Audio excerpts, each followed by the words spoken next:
E aí, gente, a paz do Senhor Jesus, tudo bem? Estamos aqui, eu e Jadson, para dar explicação, dar uma satisfação para vocês o porquê nós cantamos a música Paulo e Silas no nosso casamento, que significa muito pra gente a história de Paulo e Silas. E então a gente vai trazer essa explicação para vocês, para que vocês possam também ser edificados, assim como nós somos, tá? Paulo e Silas, eu vou trazer o versículo Atos 16, começando no dia 25, o versículo 22, né? Vou resumir aqui. Paulo e Silas estavam em uma cidade direcionada por Deus, e aí tinha uma mulher escrava, onde ela tinha um espírito maligno de adivinhação. E Paulo, para ajudar ela, ele repreendeu aquele espírito e falou: em nome de Jesus, espírito, vai embora, saia dela. E o que acontece? Os donos dessa escrava ganhavam dinheiro com isso, com esse espírito maligno que tinha na vida dessa escrava. E quando Paulo repreendeu esse espírito, o espírito saiu da vida da mulher, ela foi liberta. Só que os donos perderam o lucro deles. E aí eles foram presos, eles foram arrastados, né? Apanharam e foram presos por isso, por fazer o bem. Só que Paulo e Silas tinham uma vida de muita oração, de muita consagração e de muita dificuldade, mesmo sendo temente a Deus. E Paulo e Silas estavam presos. E o versículo 25 diz assim, 16 versículo 25. Por volta da meia-noite, Paulo e Silas estavam orando e cantando hinos a Deus. E outros presos ouviram. De repente, houve um terremoto tão violento que os alicerces das prisões foram abalados. E imediatamente todas as portas se abriram e as correntes de todos se soltaram. E o que acontece? Paulo sempre teve uma vida de muita oração. E quando a gente vê aqui que eles, mesmo na luta, mesmo tendo sido injustiçados, né, presos por fazer a vontade de Deus, foi para uma cidade onde foi guiado por Deus.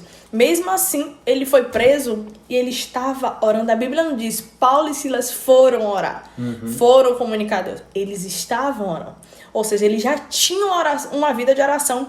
E em meio às lutas, Paulo e Silas continuavam adorando, louvando e engrandecendo o nome do Senhor. Isso é muito forte. Como um homem temente a Deus, guiado pelo Espírito Santo, é injustiçado por fazer a vontade dele. Paulo não questionou, Silas não questionou, continuou adorando, louvando e exaltando o nome do Senhor, dando a honra a Deus. Isso é muito forte. Fazendo analogia à nossa vida, né? Nós passamos por muitas dificuldades. Então, em todo o processo do nosso relacionamento, a gente passou por muitas dificuldades, sempre um desafio, sempre uma situação, mesmo sendo direcionado por Deus, né? Como foi o caso de Paulo e Silas. Foi direcionado por Deus, a gente está sendo direcionado por Deus para fazer a obra, para fazer as coisas, para fazer nossa vida crescer, tocar. Mas a gente sempre passou por adversidade adorando e orando. A gente escolhe adorar e orar, antes, no meio e no fim. Independente se Deus respondeu, se Deus não respondeu, a gente sabe que Deus está no controle. E o nosso papel é obedecer, é seguir. Mas o que mais marcou foi no nosso noivado.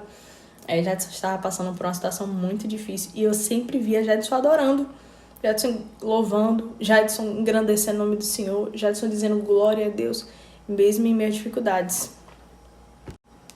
E eu questionei pra ele, eu falei, como pode você ser um homem tão temente a Deus, ora tanto, busca tanto, jejua tanto, e Deus deixa você passar por essa situação? E ele olhou pra minha cara, né, Jadson olhou pra minha cara e falou assim, você conhece a história de Paulo e Silas? Aí eu falei, deixa eu ouvir falar. Aí ele sentou e abriu esse versículo que eu acabei de ler pra vocês. E ele falou, se Paulo, que foi um homem tão temente a Deus, buscava tanto a Deus, sofreu tanto, quem sou eu para questionar a mão de Deus, né? O destino de Deus para minha vida? Isso mexeu muito comigo. Eu falei, meu Deus, realmente, fui ler a história de Paulo. Se vocês lerem, vocês vão ver que Paulo sofreu muito, muito mesmo. E foi um homem super guiado pelo Espírito Santo de Deus. Então, o que a gente aprende é isso, que Deus está sempre no controle. E o nosso papel é adorar Ele em meio às dificuldades, em meio às lutas e alegria. Para finalizar, porque adorar a Deus, né, quando tudo está bem, quando tudo está flores, quando você está sendo direcionado por Deus, Deus está falando com você, é fácil.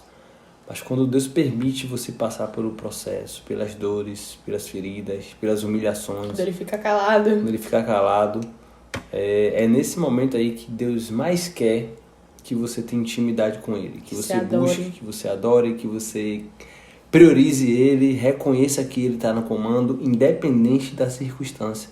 Adore e ore, porque Deus está no controle e vai te tirar desse calabouço, desse sofrimento, dessa prisão, tá bom? E foi assim que a gente superou as nossas lutas.